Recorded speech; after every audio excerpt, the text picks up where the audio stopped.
Sindh government ने Sindh solid waste management board बनाया और टाउन के इस फंक्शन को उन्होंने आप समझे मुअत्तल कर दिया, उसको उन्होंने नॉन फंक्शनल कर दिया और ये कहा कि अब जो है ये काम Sindh solid waste management board करेगा।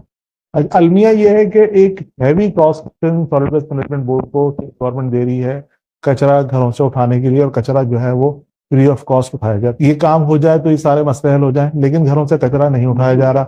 अच्छा, जो अफगानी उठा रहे हो 500-500 रुपए, 1000-1000 रुपए घरों से ले रहे हैं वहां से। अच्छा, दूसरा ये होता है कि उन्होंने दसियों तरह की कुंडियां बना ली हैं, हर गली के कोने पे कचरा फेंक के भाग जाते हैं वहां पे। एक और चक्कर इसमें बनाया हुआ है इन्होंने कि वो सॉलिड वेस्ट मैनेजमेंट बोर्ड ने चाइनीज कंपनी को ठेका दिया हुआ है। चाइनीज कंपनी ने नीचे एक और ठेकेदार रखा हुआ है जो मशीनें सप्लाई करता है, उस ठेकेदार ने नीचे एक और ठेकेदार रखा हुआ है जो कि लेबर सप्लाई करता है। तो एक ठेकों का गोरख धंधा है और जिसके अंदर आप किसी को अकाउंटेबल कर ही नहीं सकते कि कौन जिम्मेदार कौन है, किसको पकड़ा जाए, किससे बात की जाए।